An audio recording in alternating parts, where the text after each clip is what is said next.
Hi, it's Neal Benedict from our Sandler Training facility in Northwest Houston.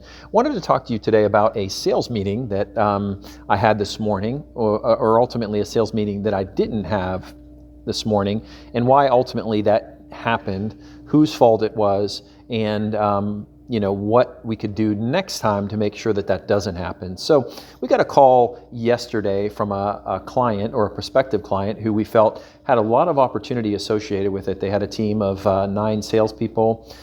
They had a real need for growing their revenues for some very specific reasons that I won't get into right now.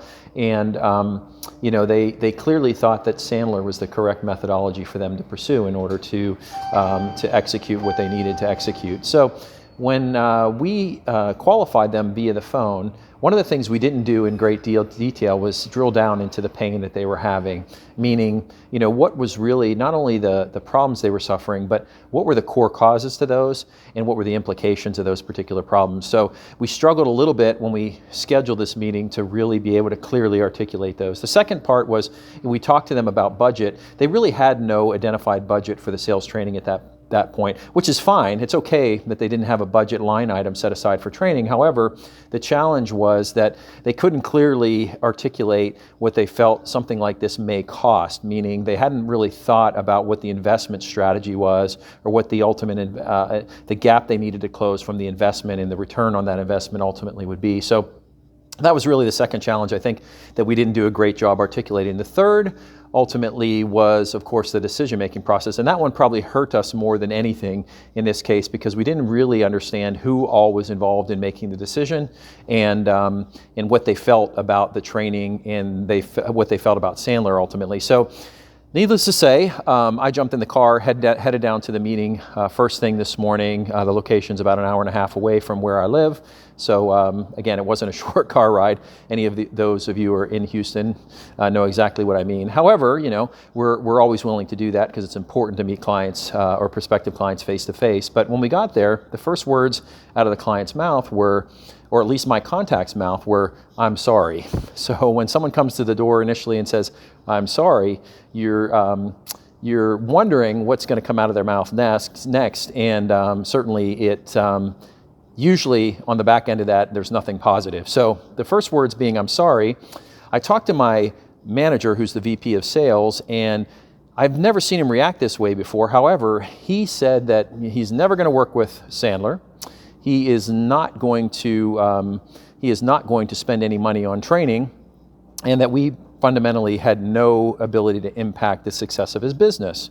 So those were, an interesting way to start out a conversation with someone who, again, spent the time driving to your location. When I asked if I could actually speak to him and just get an understanding, at least for feedback of why he felt the way that he did, he had went back and asked for that meeting, and of course the VP wouldn't see me and said he would call me later. Of course, he's going to call me later.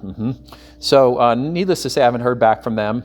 Needless to say, I haven't had the ability to really understand, where the miscommunication happened. But fundamentally, who's responsible?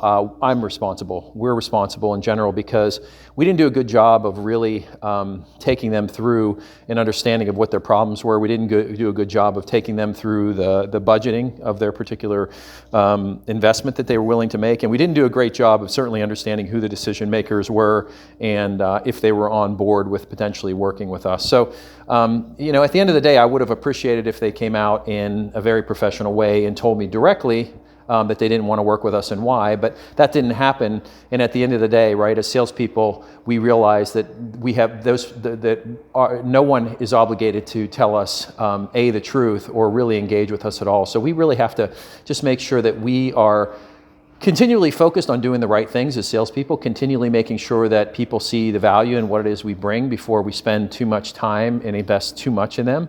And we also have to realize that these things are going to happen from time to time, even if they are our faults. And we have to learn from them, right? What are we going to do differently next time? How are we going to avoid this in the future? And how do we, ultimately respect our time, quite effectively? So again. I was 100% responsible for the scenario. I learned something from it, but I wanted to just give you guys a little bit of feedback on that and make sure that you stay positive in this in this career of selling, because there are great rewards, there are great upsides, there's a great amount of ability you have to impact the world positively from a selling standpoint. Don't forget that. Don't let these types of scenarios deter you from going out and helping people, because that's fundamentally what we do. That's why we're here.